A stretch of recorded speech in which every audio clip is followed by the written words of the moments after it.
Saudara-saudari yang terkasih, jumpa lagi dalam Pelita Hati hari ini, Minggu tanggal 20 Juni 2021, hari Minggu biasa yang ke-12.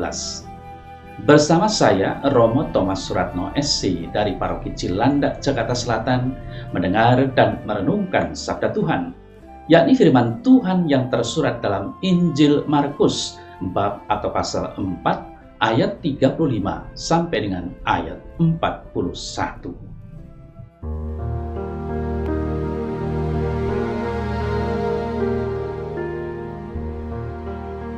Sekali peristiwa, waktu hari sudah petang, Yesus berkata kepada murid-muridnya, "Marilah kita bertolak ke seberang." Mereka meninggalkan orang banyak yang ada di sana lalu bertolak dan membawa Yesus dalam perahu itu di mana ia telah duduk. Dan perahu-perahu lain pun menyertai dia. Lalu mengamuklah taufan yang sangat dahsyat dan ombak menyembur masuk ke dalam perahu sehingga perahu itu mulai penuh dengan air. Pada waktu itu Yesus sedang tidur di buritan di sebuah tilam. Maka murid-murid membangunkan Yesus dan berkata kepadanya, "Guru, engkau tidak peduli kalau kita binasa." Yesus pun bangun, menghardik angin itu dan berkata kepada danau, "Diam, tenanglah." Lalu angin itu reda dan danau pun menjadi teduh sekali. Lalu Yesus berkata kepada murid-muridnya, "Mengapa kamu begitu takut? Mengapa kamu tidak percaya?" Mereka menjadi sangat takut dan berkata seorang kepada yang lain, "Siapakah gerangan orang ini? Angin dan danau pun taat kepadanya."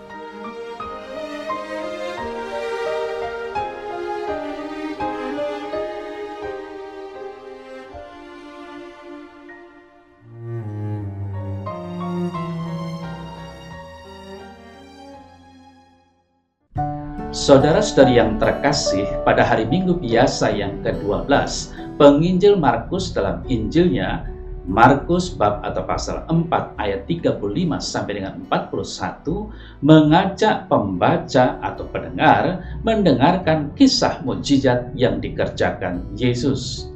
Ia meredakan angin ribut yang mengancam perahu yang ditumpanginya bersama para muridnya.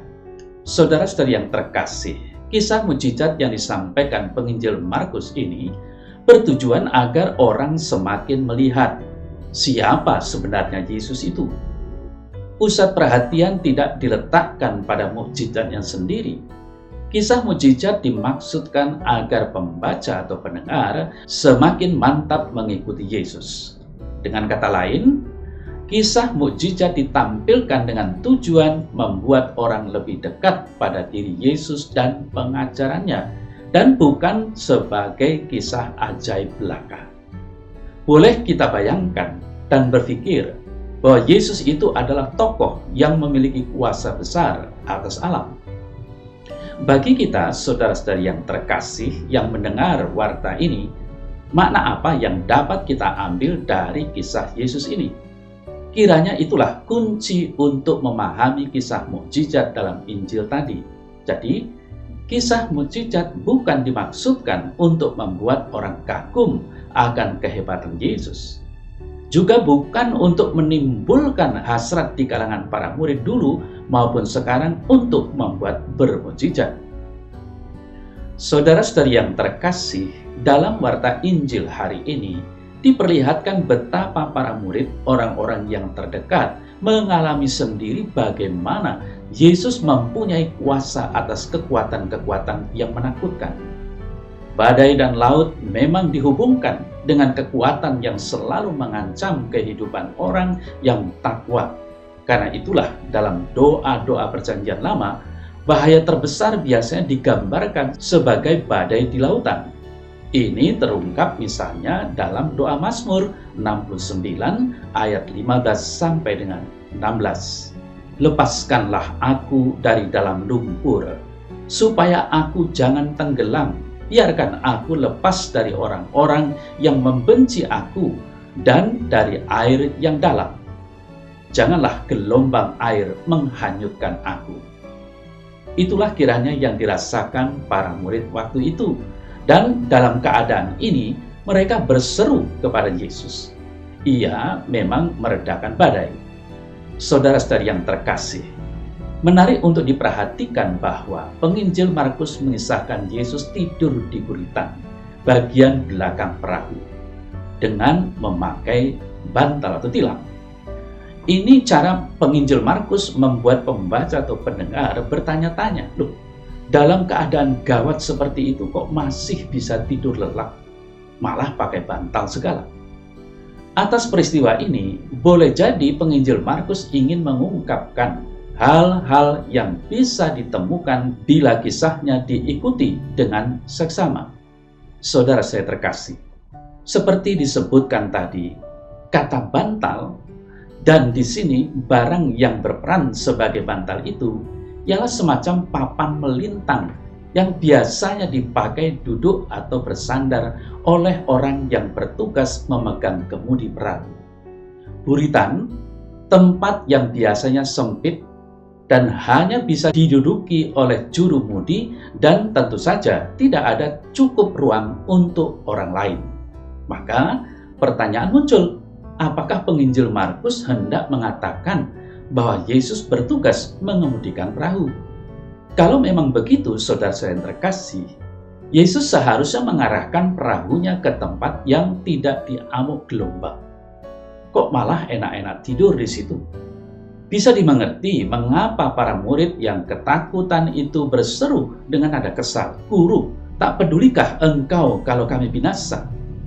Nada kesal ini tidak dijumpai dalam kisah yang sejajar dalam Injil Matius 8 ayat 25. Tuhan, tolonglah kami binasa. Maupun dalam Injil Lukas bab 8 ayat 24. Guru, kita binasa. Nah, kedua Injil itu lebih memusatkan pada permintaan tolong dalam ketakutan.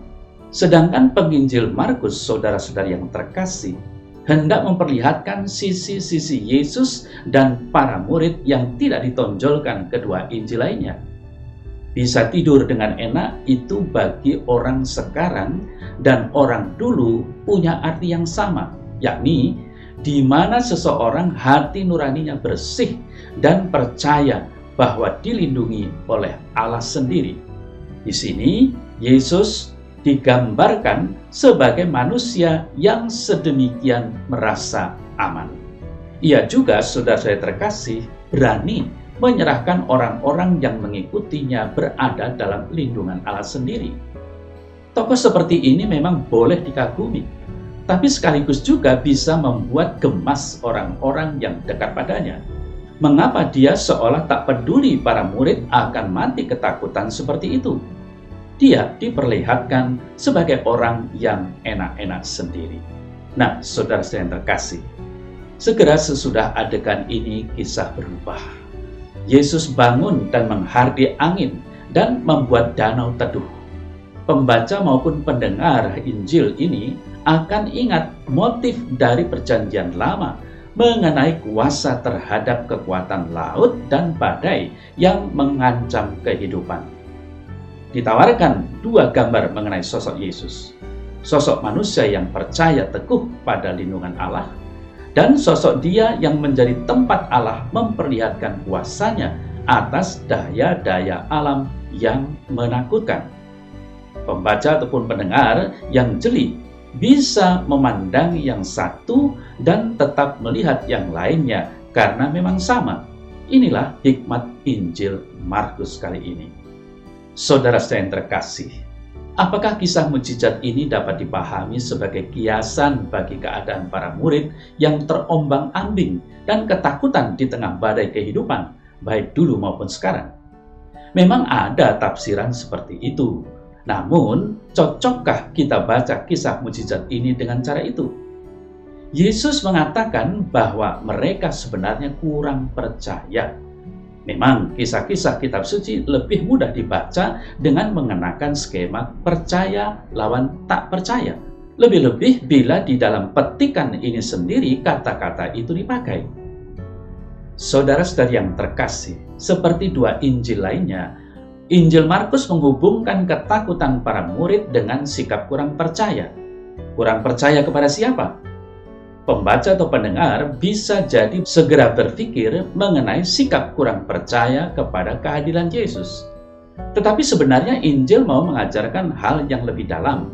Di situ ditonjolkan perbedaan antara sikap Yesus yang pasrah dan bisa tidur enak di tengah-tengah ancaman badai dan ombak di satu pihak, dan para murid yang mudah goncang di lain pihak. Inilah saudara-saudara yang terkasih yang kiranya hendak diperlihatkan dalam kisah mujizat ini. Para murid diminta agar belajar bersikap tenang dalam bahaya.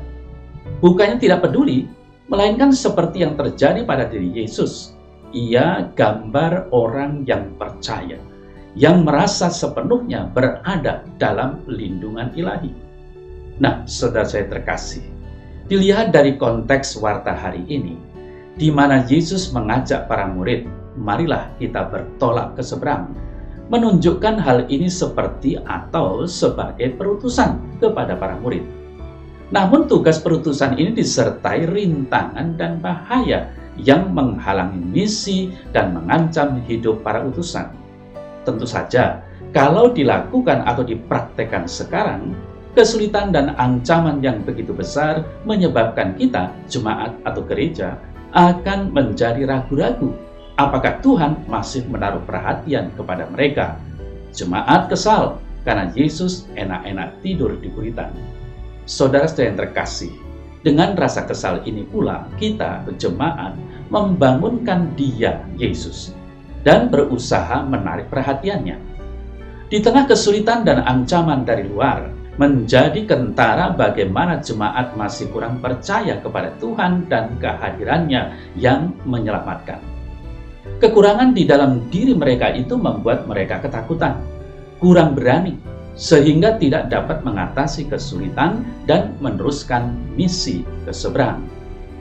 Kemudian, saudara-saudara yang terkasih, memang tidak dapat disangkal bahwa di sini juga diajarkan sikap percaya kepada Yesus. Tetapi tentunya yang dimaksud ialah percaya kepada dua sisi Yesus ini. Dia yang sedemikian pasrah kepada Yang Maha Kuasa itu, dan Dia yang mampu membungkam badai. Peristiwa tadi akhirnya mengungkapkan pertanyaan para murid satu sama lain. Siapa sebenarnya orang ini sehingga angin dan danau pun taat kepadanya? Saudara-saudari yang terkasih, pertanyaan ini tak perlu dijawab dengan gampang dengan pernyataan-pernyataan teologis yang besar yang lazim kita ucapkan, yaitu Anak Allah, Mesias, Penyelamat, meski semuanya benar. Kisah ini juga memberi jawaban sederhana tapi mendalam, yaitu orang yang bisa sepenuhnya menyerahkan diri kepada lindungan ilahi. Kemudian, saudara saya terkasih, sebuah amatan lagi. Matius dan Lukas hanyalah mengatakan bahwa Yesus membentak badai dan gelombang, tapi Markus menyampaikan hardikannya dalam bentuk kutipan, diam, tenanglah. Kata yang kedua itu lebih daripada hanya menyuruh reda. Secara harfiah artinya terberanguslah, seperti moncong ular naga yang tadinya terbuka, mengancam, dan kini diikat rapat. Saudara saya terkasih, dalam sastra Ibrani dan sekitarnya, badai dan ombak dibayangkan sebagai ular naga raksasa yang menghujat wibawa ilahi yang telah mengatur jagat ini. Kekuatan-kekuatan yang mengacau balaukan itulah yang disuruh diam. Bila jalan pikiran ini diikuti, akan jelas bahwa bukan setiap kesulitan hidup boleh dibaca sebagai badai yang hanya bisa ditenangkan oleh kekuatan ilahi.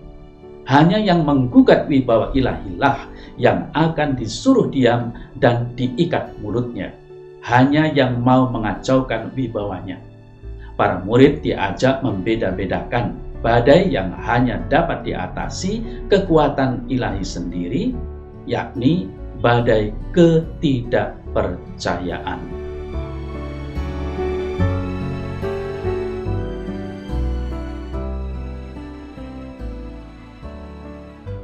Dalam nama Bapa dan Putra dan Roh Kudus. Amin. Ya Tuhan Yesus, kami sungguh berterima kasih dan bersyukur padamu, karena Engkau telah hadir dan menunjukkan kepada kami teladan sikap hidup dalam menghadapi rintangan dan tantangan di dunia ini, sebagai orang yang sungguh percaya dan beriman pada Allah Bapa di surga. Maka curahkanlah senantiasa roh kekuatan-Mu dalam hidup kami, sehingga kami dimampukan untuk bersikap tenang dan tetap percaya bahwa Engkau pasti akan menolong kami. Amin. Dalam nama Bapa dan Putra dan Roh Kudus. Amin.